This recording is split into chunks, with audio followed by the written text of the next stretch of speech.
One thing that really helped me find my way in the technology world was that my family, and particularly my mother and father, always encouraged me to be curious, to follow my passions.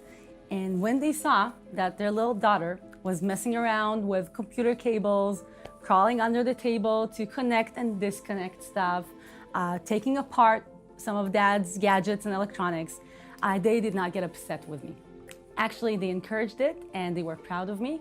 One thing that really helped me as a girl to get interested in technology is that both of my parents, my mother and my father, actively encouraged me. And they did not just encourage me to be curious and to learn about new ideas or to play around with ponies, but also with robots and gadgets. My mom, to this day, still tells the story with pride of how we went to a doctor's appointment because as a geeky girl, I had asthma, I had to go to the doctor all the time. And we went to the doctor and the line was not moving and there was so many people and they were all waiting to get attention and care that they needed. And I just crawled under the clerk's desk and I saw that the keyboard was not connected to the computer. And I put it back in and then I crawled out and said, that's it, it's fixed.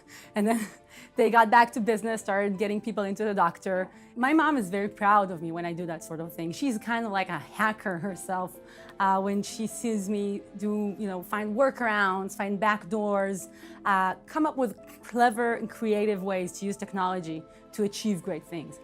And this is the sort of thing that my parents both encouraged me to do. In the past couple of years, I've seen a dramatic change in the way the security industry looks like, the way the hacking community looks like. Cybersecurity is such a big deal now that everybody wants to be a part of it. One thing, though, that needs more attention is on-ramps to get more girls and young women and young ladies into this industry, the technology industry, the cybersecurity field where I'm a part of, because it could seem like a very masculine or a very male-dominated world. It not necessarily has to be that way, and it can change. In fact, when I go to DEF CON, the world's largest hacker convention in the world, I remember how 5, 6, 10 years ago, I would be the only girl around. And now, not only are there many girls and ladies at hacking conventions, there's even a specific, there are specific meetups and groups like TiaraCon, or back home in Israel, I have a group called the Leading Cyber Ladies. And I think these specific programs really help create an atmosphere of openness and diversity. And one thing which is missing in that world are events and camps and programs to get younger women, young ladies, even teenage girls or preteen girls, to learn more about technology and be empowered by technology to use it for good and not just to be a consumer of gadgets and phones. So you could ask your teenage daughter, hey, how many videos do you watch a day on your phone? And she would probably say 10, 15. How many gigabytes of data do you use? What do you know about how that works? Would you like to make that work better? Would you like to be able to use your phone to do other things as well? I think every young girl should want to have that kind of capability. We need more women and more young ladies to get into technology as a career and as a life choice. And that's a big part of STEM, science, technology, engineering, math. I think technology, particularly software programming, designing technology, building new technologies, that is the key to the future. Not just to the future of young ladies or not just to my personal future, but the future of humanity, okay? As we are in the 21st century, software is eating up all aspects of our life. Software is in our refrigerators, it's in our cars, it's in space, it's in medical and healthcare.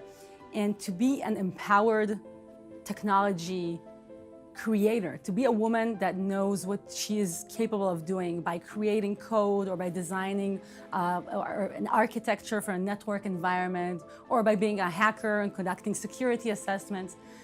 This is a key to the future, and this industry, the technology industry, is only growing and it needs more people in it. And those people are gonna need to be not just guys.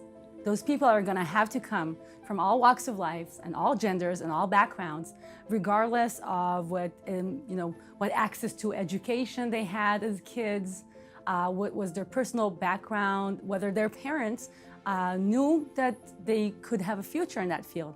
I was lucky because I grew up in Israel and I grew up with two parents that were really cool about technology and gadgets, and with me playing around with computers. And we got the internet fairly early. When in 1993, I had my own personal computer and my own internet connection as a 13-year-old girl.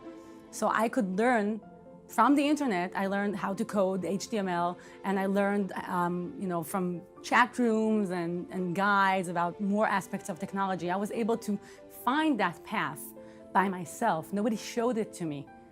So I got lucky. But we can't afford to get lucky.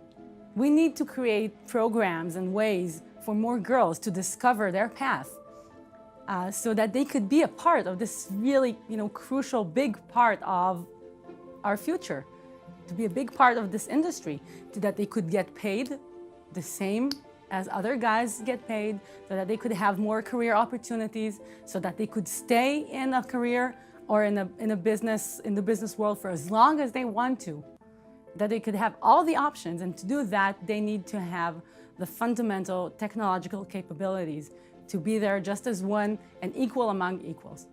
And that doesn't, you don't just get that, you don't just pick it up from walking around. You need to invest your time, your energy, and your thinking. I spend a lot of my hours in front of the computers at home, at the lab, at school.